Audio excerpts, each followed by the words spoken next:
Welcome back to Social Distancing with Riley Taylor and my friend, my ally, my best bud, my co-worker,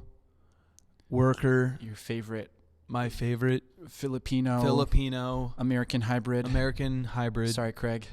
Yeah. And Ben. Sorry, Ben. Javan. One verse that's really been sticking out to you in this season has been what? First Samuel, which verse? 1 Samuel 30, specifically verse 6. So a little bit of context. David has just been attacked. His whole family's in jeopardy. Enemies have broken in. Whole bunch of stuff goes down. Not a good time. Not a good time at all. And then what? And then verse 6, I can read it for us. Yeah. Here's what happens. And David was greatly distressed, for the people spoke of stoning him, because all the people were bitter in soul, each for his sons and daughters. But, and then get this, David strengthened himself in the Lord his God. So how does this, what about this has just been blasting you in the face? It just punched me right in the gut. Just slapped you silly. Yeah. That last chunk of that verse 6, it says, but David strengthened himself in the Lord. It's all caps, so he's saying in Yahweh, his God. And that super resonated with me right now due to this very tempting trap that we can fall into of like, oh, well, I can't go to church. I can't experience worship in person. I can't go see my friends. I can't go to my small group. I can't experience this intimate thing that I'm so used to.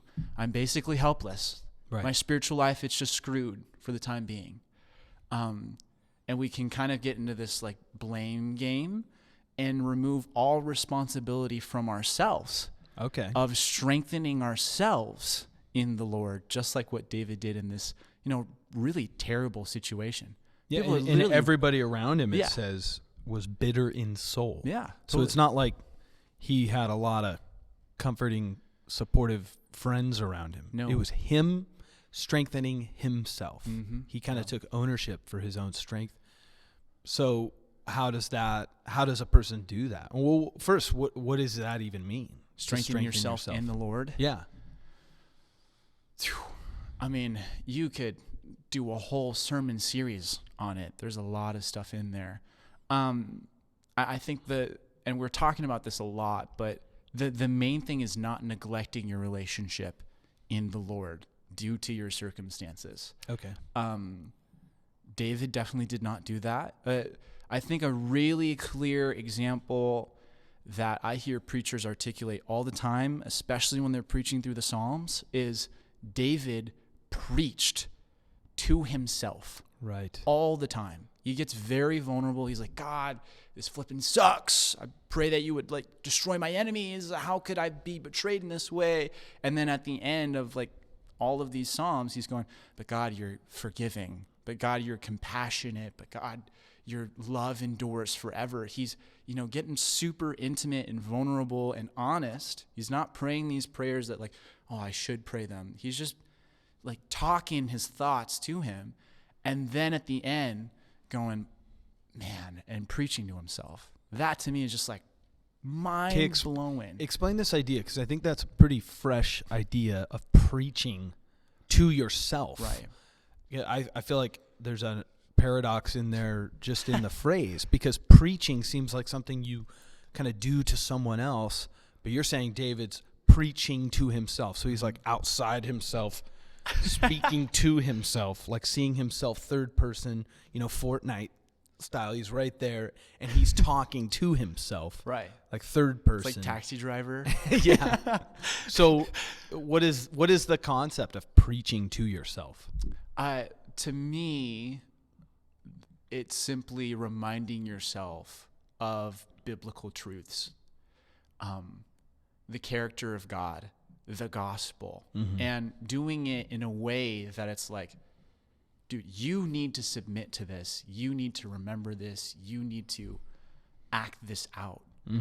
Especially right now. I was just talking with Corinne the Tates are going through a pretty rough time right now. Your gal? My gal. Yeah. The girl I have a crush on, but don't tell anyone. I haven't told her yet.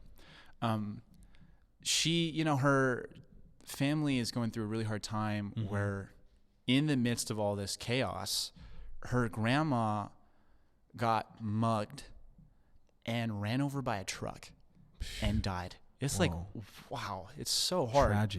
Tragic. Oh my gosh, I can't even imagine. But we were talking the other day of like, how do we deal with that? How do we deal with this? Yeah. And what we kind of settled on is like, we talk about theology, we talk about doctrine, almost as if it's like this theory. Yeah. But when it actually happens, that is the opportune time to live out what you actually believe. Mm-hmm. So like Corinne and all her family right now, they're living out, I believe God is sovereign. I believe God is in control. I believe that he's going to use this terrible thing for good. Despite what I see right now, I'm just stepping out in faith and believing that. Right. So they're like David, they're kind of seeing themselves in third person, stepping outside and preaching to themselves about these truths. Yeah. And that's where it gets real, right? Because this is real life. Yeah. Wow. I feel like probably the most famous example of this is Psalm 42, where the sons of Korah say, "Why are you cast down, O my soul? Why are you so disturbed within me? Put your hope in God." And it's like the songwriter is speaking to himself. Why are you cast down, O my soul? Right. It's a really strange thing. It's like, hey, you're like seeing your life from a bird's eye angle somehow. Is that it's a real, like, embedded in that is a really weird theory of personhood, consciousness, that you can actually speak to yourself. But why do you think it is that we need to do that? That we need to take ownership for our own faith? That it's not just something we can, outsource to preachers or to people who do this for a living or our parents. We have to take ownership. I feel like it's really important because times like these happen. This time is very, very unique. It's never really happened before where we have to be quarantined. Yeah. But times will happen where if you're depending on someone else for your relationship with the Lord, they're going to let you down. Okay. That's happened to me plenty of times. I mean, people are people. We're sinful. We can't always, like, that is a weight that is impossible to fulfill. Your relationship with the Lord, it needs to be self-sustaining. Like, a lot of people are experiencing this right now, where they're going, "Oh, I don't have Riley to preach to me. Yeah, so hype me up, encourage me today. So I'm just gonna hover around and not have a very good spiritual life."